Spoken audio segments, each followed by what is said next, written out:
ডাক্তারবাবু, yes yes yes, আপনি কি মনোরোগ বিশেষজ্ঞ ডাক্তার মুশকিল আসান? আমি ডক্টর মুশকিল আসান। প্রবলেমটা কার? আরে প্রবলেমটা কার? আপনার? হ্যাঁ স্যার। ইয়েস, আপনি এবার ওই বড় বড় শ্বাস নিন। না, আপনার তো সেরকম কোনো প্রবলেম আমি পাচ্ছি না। আচ্ছা, আপনার প্রবলেমটা ঠিক কোন জায়গায় বাবু? ওই কি বলে স্যাটিস ফাই ফাই কি একটা বলে, মানে খুশি। আমি আমার বউকে কিছুতেই খুশি করতে পারি না ডাক্তারবাবু। স্যাটিসফাই, সে তো অনেকেই স্যাটিসফাই করতে পারে না তার বউকে, আমিও না, মানে এই জন্য কিন্তু আমার কাছে একটা দারুণ মেডিসিন আছে, রাত্রিবেলা যদি খেয়ে শুয়ে পড়েন ব্যাস আপনার শক্তি দ্বিগুণ। ডাক্তারবাবু, শক্তি আমার দ্বিগুণ আছে, সমস্যাটা অন্য। কি সমস্যা? কথা, বউয়ের সঙ্গে কথা বলা নিয়ে সমস্যা। কম কথা বললে বলে, এই মুখে বাক্য নেই কেন?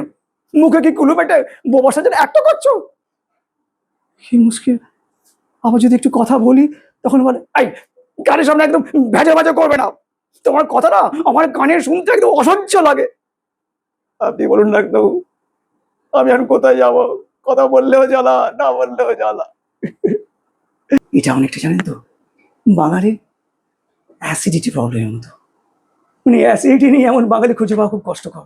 তবে হ্যাঁ, আপনাকে আমি কটা জিনিস লিখে দিচ্ছি, জাস্ট ফলো করলেই হবে। দাঁড়ান, ওয়েট।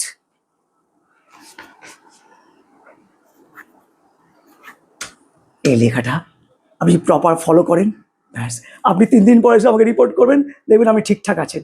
তবে হ্যাঁ, কীভাবে বলবেন সে বলার উপর ডিপেন্ড করছে আমার এই চিকিৎসা পদ্ধতি কাজ করবে কি করবে না। শুনুন, আপনি ফার্স্ট কীভাবে বলবেন, ফার্স্ট এইভাবে নয়, আপনি জাস্ট হাতটা এইভাবে বইয়ের সামনে গিয়ে বলবে, আমি যদি তোমার কথা শুনে চলতাম তাহলে আজকে আমার এই এই এই আমি উন্নতির শীর্ষে পৌঁছে যেতাম।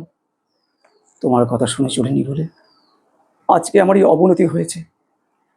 ব্যাস, এদিকে কাজ হয়ে যাবে। ডাক্তারবাবু, তাহলে 3 দিন পর আমি কথা বলার জায়গা থাকবো তো? 3 দিন পর দেখবেন আপনার বউ আপনার সঙ্গে নরম গলায় কথা বলছে, আপনার মুশকিল আসান হয়ে যাবে। এটা কে বলছে? ডক্টর মুশকিল আসান। এবার আপনি আসুন, যান। গবলো, হ্যাঁ ডাক্তারবাবু। যা নেক্সট পেশেন্ট ডেকে নিয়ে আয়, যা। হ্যাঁ।